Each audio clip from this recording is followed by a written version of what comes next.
जय श्री राधे। आज पौष मास की अमावस्या है और अमावस्या तिथि बहुत महत्वपूर्ण होती है। अमावस्या और पूर्णिमा विशेष करके, वैसे तिथियां तो सभी महत्वपूर्ण हैं, लेकिन अमावस्या क्योंकि हमारे जो पितृगण होते हैं वो किस अवस्था में हैं, उनकी मुक्ति हुई है या उनका अगला जन्म हो चुका है या वो स्वर्ग में है या नरक में है या पितृलोक में है, कहाँ है। क्योंकि हमारे सनातन धर्म में ये व्यवस्था है कि अपने अपने कर्मों के अनुसार आत्मा को तदनुसार लोकों की प्राप्ति होती है। और जो अमावस्या है वो पितरों के लिए विशेष निहित तिथि है। और जब भी अमावस्या आए, इस अमावस्या पर हमें कुछ न कुछ दान अवश्य करना चाहिए।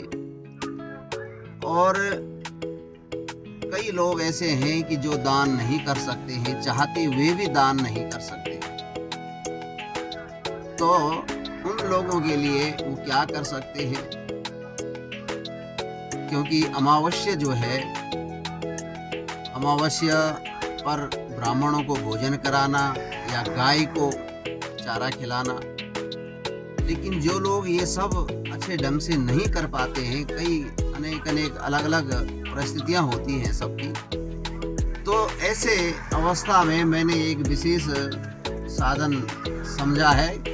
और वो है कि जब भी अमावस्या तिथि आती है तो गायों को कुछ भी ना कर सकें, दे सकें, तो उनको ब्रेड जरूर खिला दो, या रोटी खिला दो या ब्रेड खिला दो।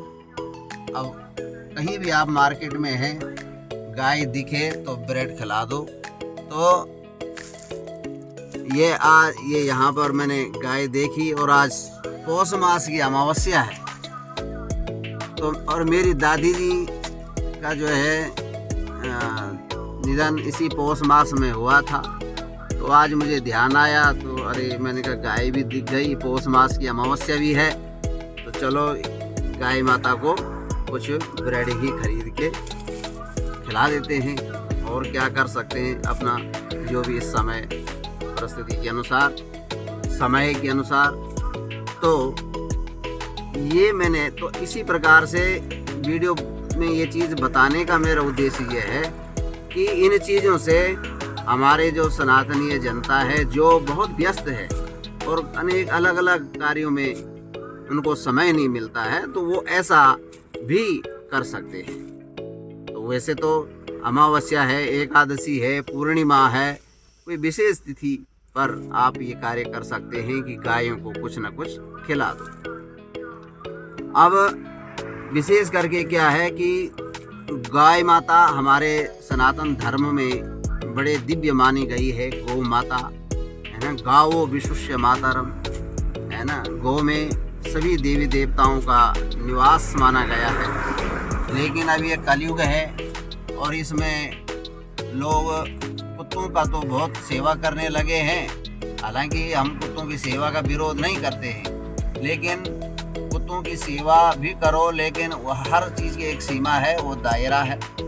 लेकिन अब क्या है कि कुत्ते घर में है, बेडरूम में है, और गाय माता देखो उधर देखो सड़क में ऐसे फिर रही है, बेचारे भूखी प्यासी भटक रही है। तो इसलिए जो है प्रत्येक हिंदू सनातनी अपने घर में इन गौ माताओं को रखना शुरू करेंगे तो कितना हमारे देश का भला होगा। क्योंकि गौ माता में देवताओं का वास है, इसके गौमूत्र में स्वर्ण होता है, ऐसी मान्यता है हमारे वेद शास्त्रों में बताया गया है। गोबर में लक्ष्मी का वास है। तो देखिए, मेरे कहते कहते ही देखो एक सामने किसी ने ब्रेड डाल दी है, तो ये बहुत अच्छे मुझे लगा।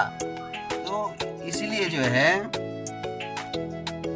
ऐसा सभी लोग हो सके तो एक गाय पालें।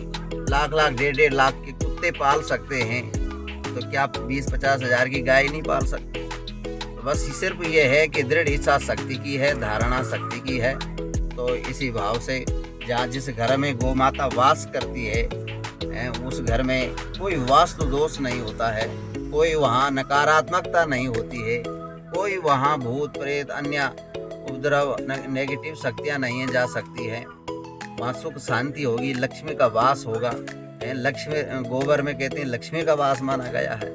तो इसलिए जो है आप गौ माता को सेवा करें। और जब भी अपने किसी आपके पितरों की दिवंगत पितरों का जो है तिथि आती है, तो दिवंगत तिथि आती है, तो उसमें गौ माता को खिलाएं। किसी बच्चे का जन्मदिन आता है तो गौ माता को खिलाएं। कुछ भी है, जो हवन पूजन कुछ ऐसा कर नहीं सकते हैं तो गौ माता को खिलाया करें। तो ये बहुत ही सरल साधन है जिससे आप बहुत अच्छा पुण्य कमा सकते हैं और गौ माता को सेवा कर सकते हैं, जिससे समस्त देवी देवता आपके आशीर्वाद देंगे, आपके पितरगण प्रसन्न होंगे। तो ये सब इसीलिए आपको बता रहा हूँ। आशा है आप ये सब अपने जीवन में ज़रूर फॉलो करेंगे।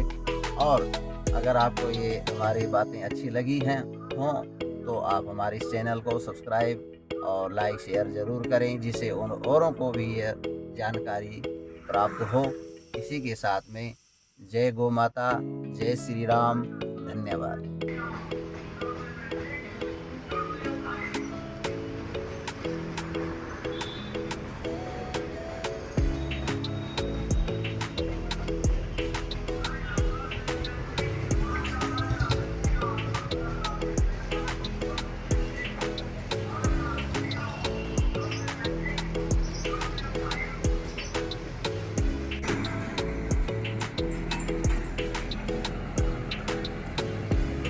कुत्तों को भी खिलाना चाहिए।